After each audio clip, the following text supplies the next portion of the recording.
Madame, mademoiselle, monsieur, bonsoir. Nous sommes à Aix-en-Provence à l'occasion d'un débat animé ce soir au café Le Gaulois qui se trouve, je vous rappelle l'adresse, 34 rue de la Roque à Aix-en-Provence.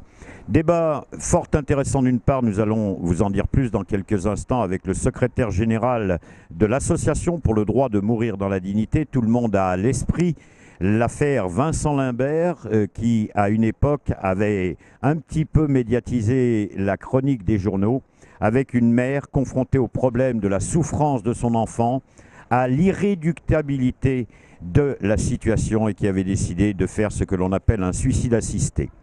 Les directives anticipées, l'euthanasie, le suicide assisté dont je viens de vous parler à l'instant, les soins palliatifs, avec cette question, êtes-vous vraiment libre en fin de vie? À l'heure d'aujourd'hui, après, les réponses tardent à venir. À chaque coin des informations, l'ADMD est présente pour être aux côtés des familles d'une part, mais également l'ADMD essaye de faire avancer le débat. Nous allons en parler dans quelques instants. A tout de suite. À l'instant, je vous l'expliquais, créée depuis 34 ans, l'Association pour le droit de mourir dans la dignité est présente ce soir à Aix-en-Provence à l'initiative de Madame Madeleine Condamine, déléguée pour les Bouches-du-Rhône, et de Madame Mercier-Demer, contact pour le Pays d'Aix, que nous aurons dans quelques instants à notre micro. Tout d'abord, Christophe Michel, bonsoir. Bonsoir. Doit-on présenter un secrétaire général et comment, moi c'est la première question qui m'est venue à l'esprit quand j'ai eu votre fiche, comment à 28 ans peut-on se retrouver auprès de quelque chose qui normalement touche les personnes âgées et qui est quelque chose de totalement aberrant quand on connaît l'histoire de Vincent Imbert et de Vincent Lambert, d'être confronté pour une mère de famille à la mort de son enfant? Comment à 28 ans on se retrouve secrétaire général d'une association comme celle-ci? C'est souvent l'erreur qu'on fait en général quand on est jeune, c'est qu'on ne pense pas qu'on est mortel, et c'est bien une réalité, on va tous mourir. Donc c'est forcément cette logique de se dire à un moment donné on sait qu'on est mortel, donc comment agir pour mieux mourir? Parce que c'est ça aujourd'hui, on a des gens qui ont peur de mal mourir. Et donc qu'on ait 28 ans, qu'on ait 30 ans, qu'on ait 50 ans, qu'on ait 80 ans, c'est l'engagement de cette liberté, donc c'est comment on s'engage pour cette ultime liberté, donc qu'on soit jeune ou pas, c'est cette même notion de liberté. Donc après on se retrouve secrétaire général parce qu'il y a une volonté d'agir peut-être un peu plus que d'autres à un moment donné précis dans le temps, mais c'est surtout cette volonté, on est tous des bénévoles militants, et donc c'est l'engagement qu'on a sur cette notion de liberté. J'ai envie de vous poser une question un peu personnelle. Quel est le parcours de Christophe Michel pour arriver à ce secrétariat général? Quelle est la petite chose qui, à un moment donné, a fait que le jeune qui, au lieu d'aller en discothèque le soir, s'est consacré à l'association pour le droit de mourir dans la dignité? C'est vrai que déjà, je ne suis pas très discothèque à la base. Bon, j'essaie de me rattraper depuis, mais blague à part, c'est cette volonté de liberté. C'est qu'à un moment donné, moi, j'ai eu conscience très tôt qu'on était tous mortels. Et c'est vrai que j'ai eu un parcours, comme beaucoup, où j'ai connu la fin de vie très tôt dans mon adolescence. Et donc forcément, à un moment donné, on a un engagement qui peut faire qu'on s'engage un peu plus facilement qu'à un moment donné. Et donc, j'ai été secrétaire général parce que je me suis engagé auprès des jeunes de la DMD et qu'après, j'ai pu me présenter au sein de l'association pour entrer dans le conseil d'administration. Donc, il y a cette volonté d'agir qui a été peut-être plus tôt que d'autres militants, mais c'est aussi cette notion, c'est qu'aujourd'hui, si on veut avoir une autre loi, il faut qu'on puisse s'engager le plus tôt possible parce que c'est comme ça demain qu'on aura une autre loi. Donc, si aujourd'hui, je suis secrétaire général ou je m'occupe des jeunes, c'est parce qu'il y a cette volonté, à un moment donné, de prendre et d'agir à destination de l'association et d'agir au niveau national. Combien de membres aujourd'hui à l'Association pour le droit de mourir dans la dignité? Aujourd'hui, à la DMD, nous sommes plus de 61 000 adhérents. Donc ça prouve que l'association fonctionne, ça prouve que les gens sont intéressés par cette question-là. Aujourd'hui, on le voit, 9 Français sur 10 ils sont favorables à une légalisation de l'euthanasie et du suicide assisté. Et donc si on est autant important au nombre d'adhérents au sein de l'association, on est une des premières associations françaises au nombre d'adhérents, tout champ confondu. Je vois qu'il y a très peu d'associations qui dépassent les 60 000 adhérents. Donc ça prouve que la question intéresse et que les gens ont envie d'agir et qu'aujourd'hui, on doit pouvoir avoir une réflexion plus importante sur la question de la fin de vie et donc du mal mourir en France. On parle des directives anticipées, on parle d'euthanasie, on parle de suicide assisté, ça a été le cas dans l'affaire de Vincent Imbert. Je voudrais essayer de rentrer un petit peu dans le fond du sujet. Honnêtement, qu'est-ce qui a avancé depuis la mort de Vincent Imbert? Pas grand-chose. Sur le fond, pas grand-chose. En réalité, sur tout ce qui Sur le fond de la loi, malheureusement, rien n'est avancé parce qu'il y a eu des avancées qu'on a essayé de nous faire vendre à une époque, mais en réalité qui n'ont jamais été des avancées, et on le voit aujourd'hui. Même le Netti lui-même, qui a travaillé sur sa loi en 2002, le dit que sa loi n'est pas appliquée et qui a été une mauvaise loi. Même certains médecins qui sont totalement opposés à la légalisation de l'euthanasie disent que la loi Le Netti a été une loi faite par les médecins pour les médecins. Donc on voit qu'aujourd'hui, ça ne fonctionne pas. Ce qui a par contre avancé énormément, c'est l'opinion. Qui a toujours été favorable, mais c'est les débats dans la société.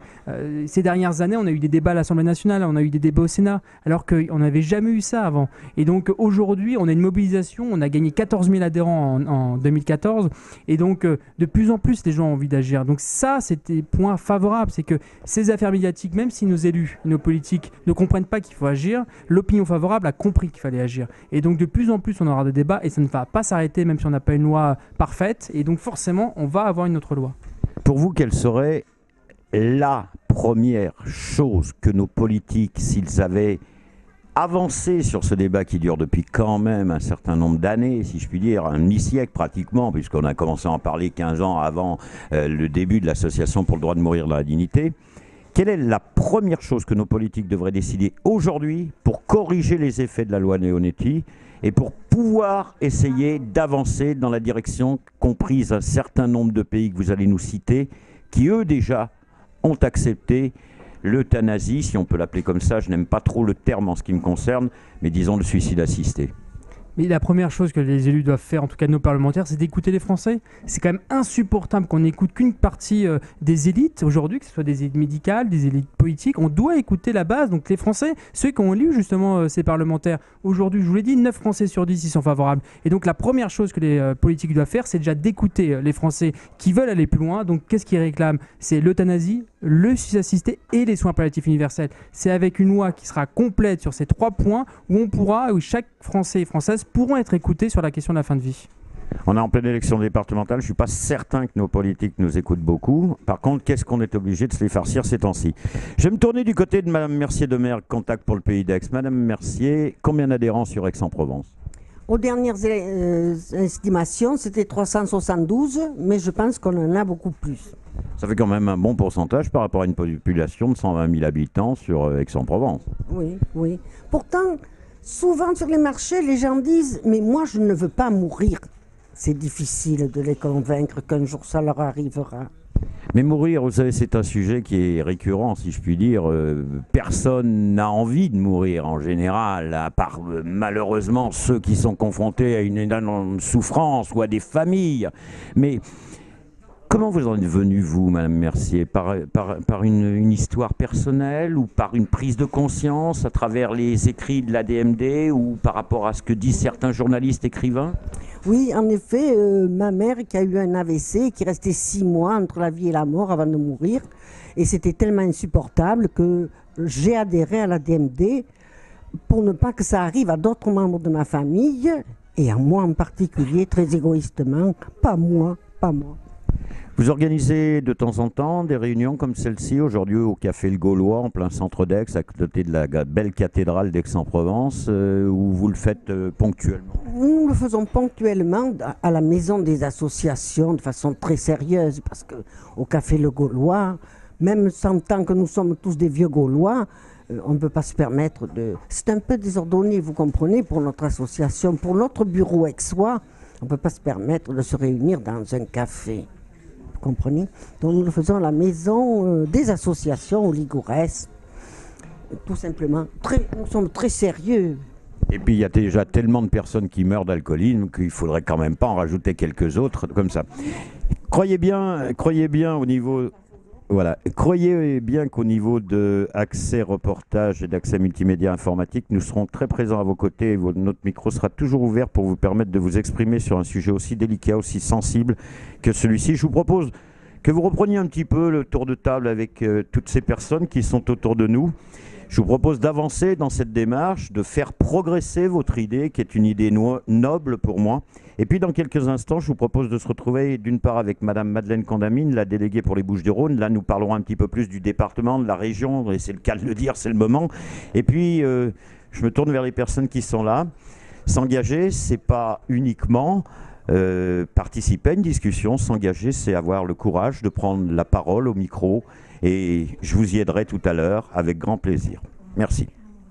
Bonsoir, vous êtes, si je puis dire, le jeune de service puisque cette réunion de l'Association pour le droit de mourir dans la dignité est présente aujourd'hui au bar Le Gaulois Aix-en-Provence. Voulait axer sa démarche d'aujourd'hui vers les jeunes. On ne pouvait pas mieux tomber puisque vous êtes un tout jeune adhérent également. Combien de temps? Une semaine. Qu'est-ce qui vous a conduit à ça? Une histoire personnelle? Dans ma profession, je suis infirmier et j'ai régulièrement l'occasion d'accompagner des personnes en fin de vie. Ça se passe pas forcément toujours parfaitement bien. Et à la suite d'un reportage à la télé, j'ai entendu parler de cette association et je me suis dit qu'en se rapprochant, ça pouvait peut-être faire évoluer mes pratiques professionnelles. Et voilà. Dans quelle unité de soins vous êtes, vous, personnellement? Moi, je suis infirmier libéral sur Aix-en-Provence. Donc pas confronté forcément à des services de soins palliatifs où c'est véritablement terrible d'être confronté à la souffrance des gens qui sont sur les lits, mais à la souffrance surtout des familles. Oui, mais moi je suis confronté à la fin de vie à domicile. Et donc on n'a pas forcément le plateau technique, l'encadrement médical et forcément les contacts appropriés qu'on peut avoir dans un service de soins palliatifs qui va être un peu plus sensibilisé à ce sujet-là.